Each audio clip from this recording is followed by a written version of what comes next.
Hi everyone. Hello. Good morning, good afternoon, and good evening. Welcome to our live.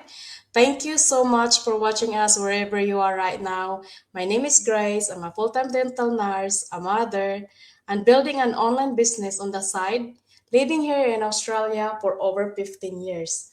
So today is very special because I'm having a real and honest conversation with Stephanie. This is no filters. This is a real life.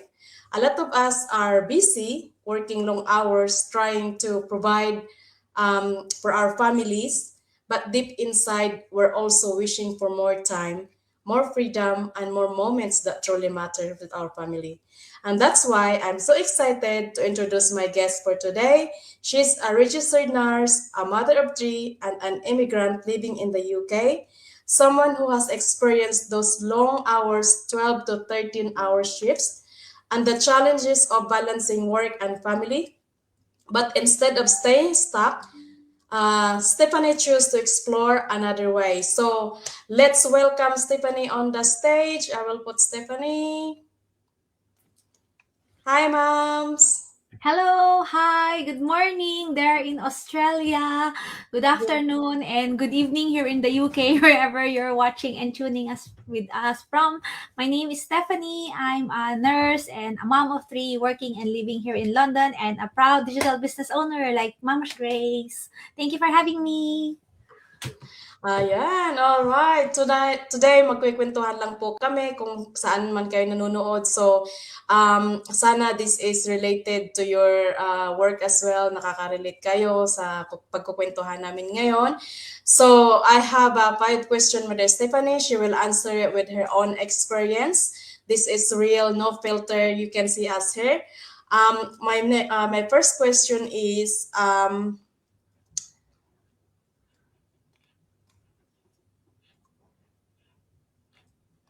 okay. So, Stephanie, can you take us back to your nursing days? What did typical 13 to 12 to 13 hours shifts look like for you, and how did that impact your time and family? I'm still a nurse at the moment. I still haven't retired.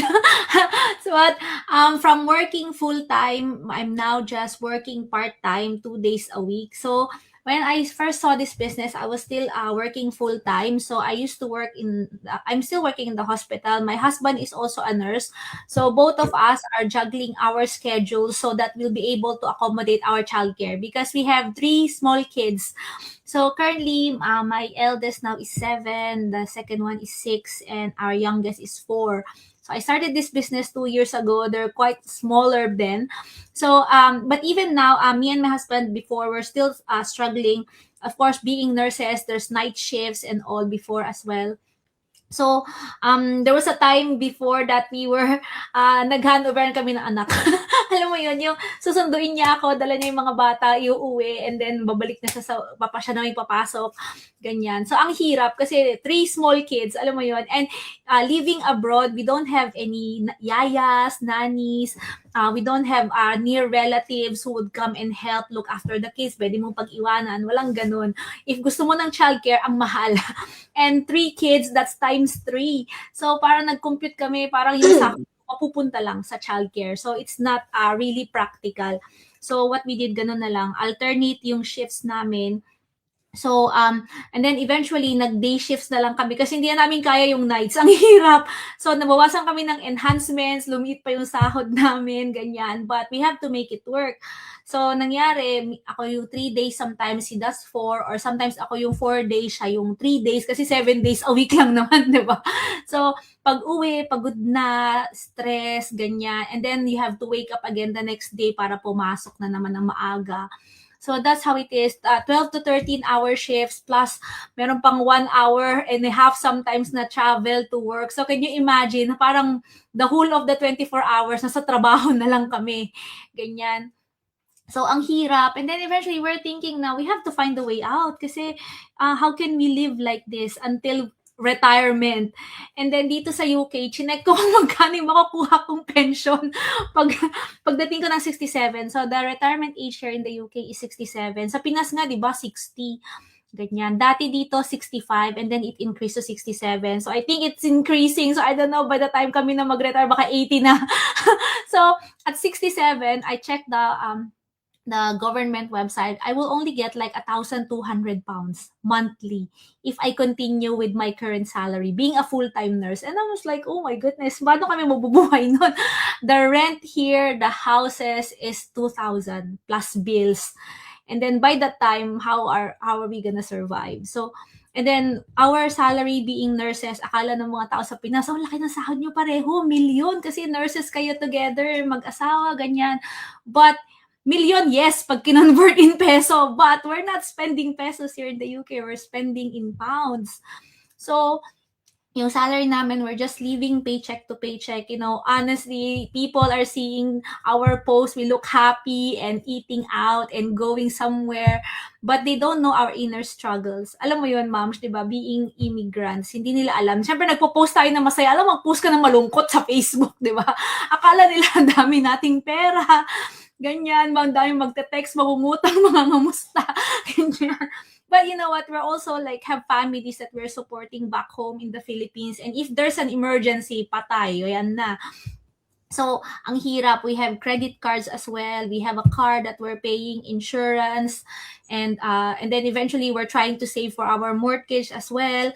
So, tipid na tipid talaga kami, but nobody knows that. So, sabi namin, we have to find a way out. So, yun, talagang nag-pray kami ng husband ko na hindi pwedeng ganito. Like, in a month, we only have 2 days off together na magkasama kami.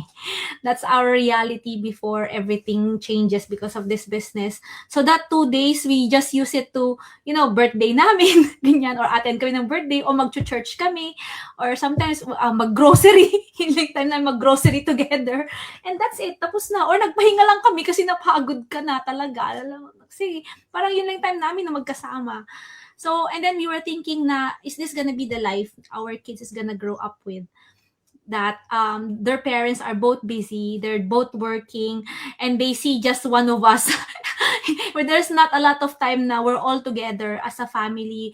There was even a time that I come home, I come home, my children are already asleep, and then I go out of the house, they're still asleep. And there was a time my daughter said, "Mommy, see you after 4 days."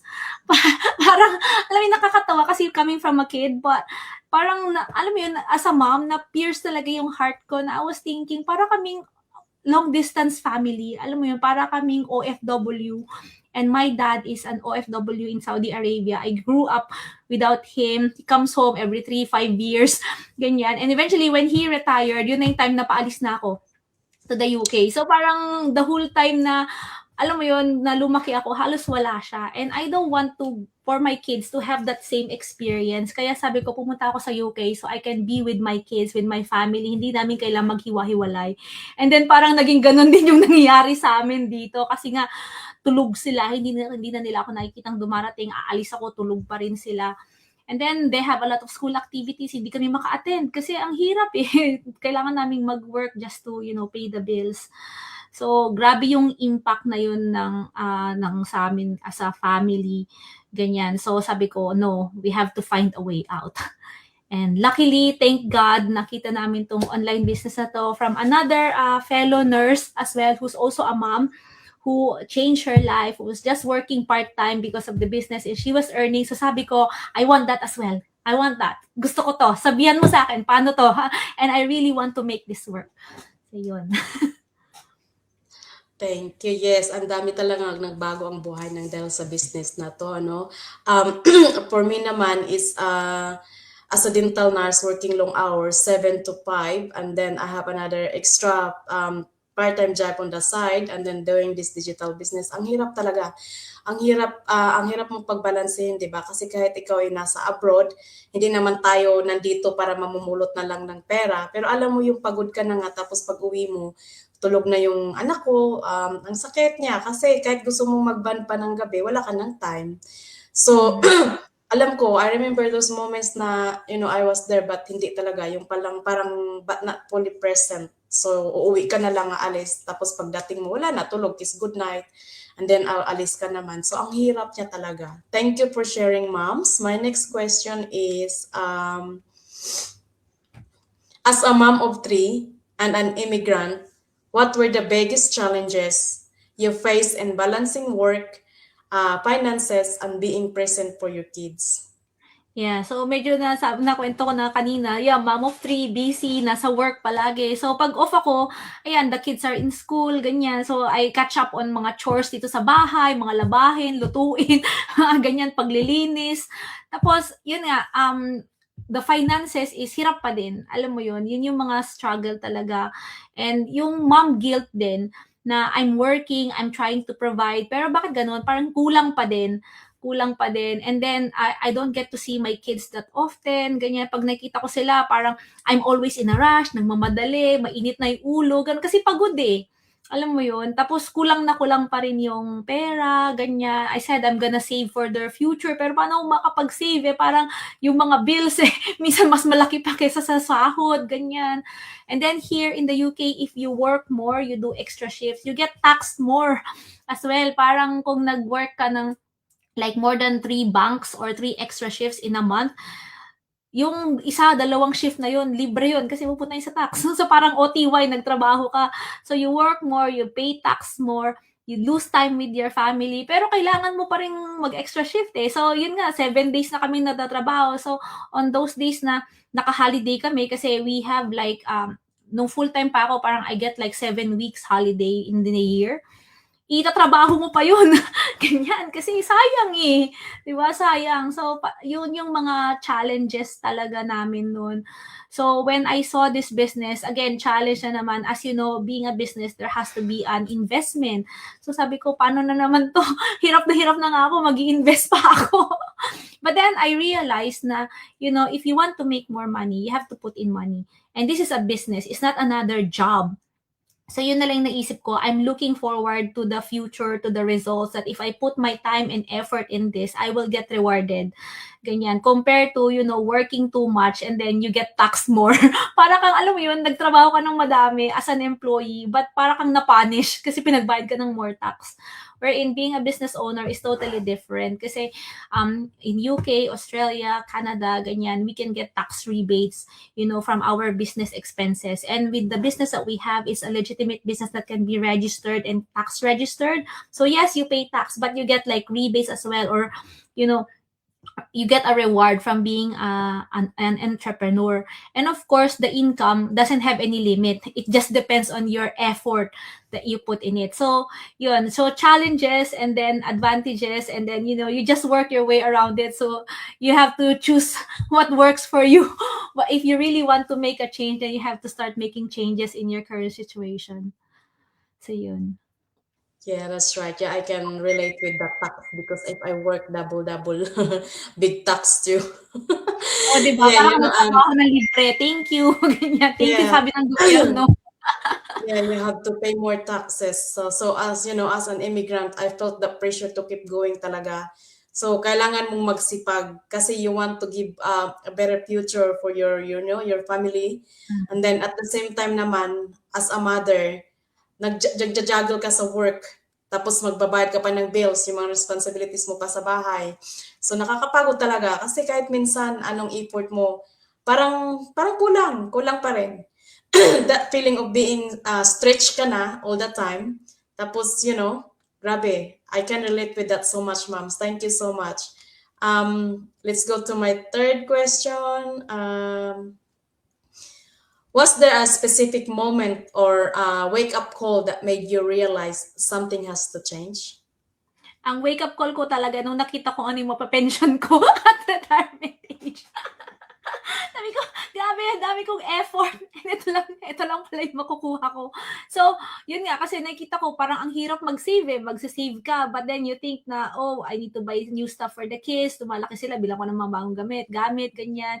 And you also want to treat yourself kasi napagod ka. So, gusto nyo kumain sa labas as a family kung nagka-off kami. So, parang yung small things, it compounds. So, parang instead of having a savings, ganyan, naubos. So, I was thinking like, pag wala kaming savings mag-asawa, and then magre-retire kami, maso-survive ba namin yung retirement namin? Ano mangyayari sa amin? Wala na kaming bahay, ganyan, kasi namin ma-afford bayaran, ganyan. So, parang, I was thinking like, no, Lord, there has to be something more than this. So there has to be more to life than just working, paying bills, and die. Di ba? Parang God has destined us for more. Kasi nakalagay sa Bible, di ba? Parang the blessings of God is for you. He has always the best things in mind for you. I have great plans to prosper you. Mga ganon, like in Jeremiah, di ba? My plans is to prosper you and not to harm you, to give you good things. So I was thinking, Lord, you said you're gonna give me good things, but I'm very thankful really that God has brought me here in the UK. Being from the Philippines is really hard, especially if you're a nurse there, na halos nabubuhay kami. Dati wala akong trabaho doon, volunteer nurse lang ako. So, alam mo, wala kang sahod, ganyan. Tapos ang hirap magkaroon ng item sa hospital or magkaroon ng position before during my time. So parang naisip ko, paano ako makaka-survive sa Pinas if mayroon akong pamilya. So being in the UK, at least, education is free here. But then, I still have to work and earn also for the future, for the kids. Kasi I don't want to leave them debts as well. Like, baka pag namatay ako, parang iiwan ako sila, credit card debt, mga ganyan. So ayoko naman ng ganun. And I want to give them something to set them up, for a better future, ganyan. So, sabi ko talaga, there has to change. So, talagang pinag-pray namin. Prior to seeing this business, na sabi ko nga, nag-prayer and fasting talaga kami nung husband ko. Like, every year before, nagpa-prayer and fasting kami sa church at the start of the year. Talagang pinag-pray ko na, Lord, please show us a way out. Please show us a way out. Something has to change. And luckily, yun nga, pinakita na sa amin tong business na to. And we are so blessed to be in this, to find something that's, that I'm looking at it la. Ito na yon, yung light at the end of the tunnel. Ganun, that's the light of the end of the tunnel moment for me, tong business na to. So, yun. I don't know about you, Ma'am Grace. Anong kwan mo naman? For me, my wake-up call kasi, when I started asking myself, ganito na lang ba habang buhay? Kasi that time na pinaghahandaan ko talaga na kung mayroong magkasakit isa sa amin or yung anak namin na alam mo kung sino ang magbantay, alam mo yon yung ganon. Kasi kung nag-work ka pa tapos mag-absent ka pa, gamitin mo yung sick leave mo tapos kasi wala kang wala kang kita kasi syempre minsan aabutin talaga hindi lang naman isang beses magkasakit tayo sa isang taon, 'di ba? Hindi lang naman tayo as in magsakit ka na ngayon, the next few days hindi ulit. So, working long hours, missing moments with my daughter and adjust yung paycheck to paycheck na magbabayad ka ng mga bills mo. And then, I knew deep inside na gusto ko pa ng more. I wanted more, not just income, but the time freedom. Alam mo yung hawak natin ng oras natin na walang magsasabi sa'yo sa trabaho, hoy, gawin mo to. Hoy, hindi mo to tapos. Hoy, anuhin mo to. Yung parang gano'n, alam mo yun. And then, for anyone watching us right now, if you feel tired, stuck, or wanting more, you're not alone because we were there too. You don't have to figure out or yourself because you just need to open and learn something out by trying something, looking for different way. Hindi lang yung mag-stuck ka lang in one job. Kasi hindi yan natin madadala forever. Nagtatrabaho lang tayo, binabayaran tayo, pero we can't own that forever. Alam mo yon? Tama. So, tulad ng sabi mo, paano kapag nagkasakit ka? Hindi naman pag na-hospital ka, sige, na-hospital ka, pero hindi nag-stop yung income, but yung bills hindi naman nagsa-stop. Diba? Oh. So, Yeah. paano na yun? Paano na yun, di ba? Kung wala kang side. Oo, wala kang extra income na inaabangan mo pag sahod na. Hello, Jane. Thank you for watching. Thank you, Jane. Thank you for My next question, moms, is down to 4. Starting something new can be scary, right? Even me, I was scared. What doubts or fears did you have when you first explored online business, and how did you push through them? So, yun, marami akong fears noon talaga. Siyempre, like, ako, ang alam ko lang talaga maging nurse. This is my first time being in any kind of business, ganyan. Wala akong alam na anything else na gawin maliban sa maging nanay at maging nurse. Yun. And then, my husband also got scammed in crypto a few months bago ko nakita din tong business. So, parang, pag online, parang kinakabahan na talaga kami. As in, very, especially yung husband ko, very skeptical na talaga siya. Kasi, he lost money. Akala din niya, syempre, naghanap din siya ng way to, help our family, ganyan. And then nakita niya. But then it's too good to be true kasi parang ang bilis. But he lost money in that. So, natatakot na kami to anything online. So, parang yun na inisip namin, maglalabas na naman tayo ng pera. Wala na nga tayong pera, ganyan. But then we were thinking as well na, if kasi pinakita namin to and we saw a lot of people's lives were changed, yung mga nakita natin na mga nabago yung buhay nila, nag-retire early, they were living the life na hindi nila akalain because of this business na achieve nila yung matulungan yung pamilya nila, help their churches and all, like not just help with their own situation but able to help other people as well. So parang naisip namin na this business is that is gonna give us something bigger than ourselves. Ganyan, if we really just push through, hindi lang yung mga problema namin yung masusolusyonan, kundi makatulong kami sa family namin, to other people as well who are looking for a way out. So talagang pinag-pray talaga namin yun. Yes, because change is scary. Kasi that we have this fear of the unknown na what if I don't succeed? What if ganito? What if nakakahiya? Anong sasabihin ng mga tao? Yung mga ganon. But iisip namin na kailangan nating magbago kung gusto nating may mabago din sa life natin. So, yun. Sa push talaga, laban lang. And talagang pinag-pray ko to. Sabi ko, Lord, you've shown us this business. I know you're gonna see it through and you're gonna be with me. So, laban. Go. Yun. Yes. Honestly, I had so many doubts as well. Na-scam din ako bago ko rin natagpuan ng business na to. At saka sabi ko, totoo kaya ito? Ang dami kong doubts. Paano kaya? Paano mangyari na naman sa akin ulit? Anong gagawin ko? Kasi di ba wala na ngang pera, na ano ka rin, naubusan ka rin. But kaya yun, nag-open ako, sabi ko, i-try ko kasi hindi naman masama kung i-try mo. So ayun, nakita ko siya, maganda nga siya. So na marami nga ang mga taong nagbago na ang buhay nito, as what Stephanie said. So wala akong experience, hindi rin ako tech savvy, and takot na takot ako kasi yun nga, na-scam dati. But I told myself, if I don't try, nothing will change talaga. Hindi magbabago. So ayun, pinasukan ko. And then one step at a time, meron naman kasi tayong training, di ba? Trusted that process and then allow myself to learn again. So, and slowly I built my confidence na yun nga, totoo nga siya, hindi siya scam kasi legit siya eh. Registered din siya, tapos ang business na company na to is 52 years na in the business. Thank you, moms. My next question is, we are down to number 5. For someone watching us right now who feels stuck, tired, and wants more, but what would you like to say to them? So, sa mga tao na nakakapanood sa atin ngayon, if, feeling nila they wanted something more, ganyan, pagod na, and, masasabi ko lang is, what do you really want?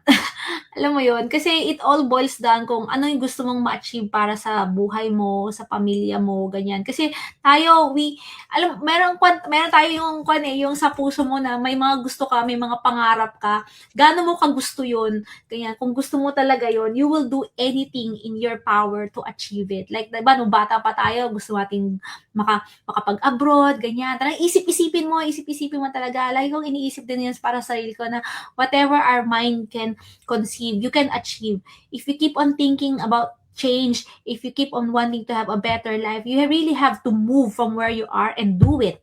Yun lang. Kailangan mong gawin eh. Hindi mo pwedeng mag-antay ka lang ng ganyan para wala kang gagawin. No.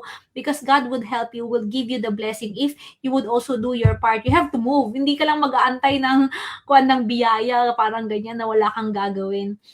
Kaya minsan maraming kababayan natin yung mga nasa scam tulad nga namin kasi gusto natin ng quick reach pero hindi ganon. That's not the right way to do it. The right way to do it is you have to put your heart, your mind, your effort if you really want to succeed. Kasi if you see at all the successful business people in the Philippines like Henry C., he started from very low but he put his heart, his mind, his everything to achieve what he has now. And look at SM. Diba? He's the owner of SM Supermalls in the Philippines. So that's how it is. Starting is very difficult, but it's more difficult to be stuck in where you are. So yun, masabi ko lang is go for it and do what you feel is right for you. And pray hard and God would be with you. So yun, that's it. Yeah. Thank you, moms. For me naman, mga guys, everybody who's watching now, if you're if you feel stuck or tired and if you want more, I just want you to know that you're not alone. And the truth is you don't need to have everything figured out yourself because we are here. We can guide you, we can help you step by step. And then you just need to be open ka talaga for learning, and then open to trying something different instead of just working until the rest of your life. And then because nothing changes if nothing changes talaga. Small step lang siya ang kailangan mo, and then you have to trust yourself. Trust yourself talaga ang pinaka-importante dito. And then look different if you're willing to give yourself a chance kahit na-scam ka man katulad namin, give it one more chance. Don't panic. Wag mo tong i-ignore. Mm-mm. Thank you so much, Mom Stephanie. Thank you so much. Your story is so real, so honest, and a lot of people watching us right now, maybe they can relate as well. If there's one thing we want you to take away tonight, is this: you're not alone in how you feel. Because me and Mom Stephanie was the same. We both got scammed. Her husband got scammed. I was scammed as well. Um, Feeling tired, stretched ka na sa trabaho, or wanting more time for your family, and that doesn't make you ungrateful. It just means you're ready for something different talaga. Ready ka na pumasok sa ibang way. And just like Stephanie, it's possible to start small. Even while working, I work two jobs. Even when we doubts ourselves, we face fear as well. So you don't need to have everything figured out. Just open to others, open to learning something new. um if this relate with you, our story relate with your story now, if you are watching, you can message us. You can either pick me or Stephanie. We have our website in the screen, and then we are happy to share with you the free 20 minutes webinar that we watched before we started this business, to help you understand how this business works, so you can see it for yourself and you can decide whether this is right for you or not. Of course, this is a business, this is not a job. If you talk about business, we have investment, and then we have 149 US dollar membership fee. Think of 149. If you go out today, how much you will spend in grocery. You have 149, you pay 149 for one time, and that will take you the rest of your life. And you can still pass it to your members, whoever you want to give it to. So think of it, 149 US dollars, and going out today just to eat. Today is like Good Friday. Go outside, how much you will spend. It doubles because it's holidays, guys. It will double the 149 into two, or they will charge you a card as well, Searcher's card. So think of it, 149 versus life changes forever. Thank you again for watching us tonight. Tonight in the UK and morning here in Australia, it is 6:58. And then my takeaway is always remember, your situation right now is not your final destination. You can change it. Just keep trusting yourself. Thank you so much. We will see you again next time. Thank you. Bye. Thank you so much. Thank you for watching. Bye.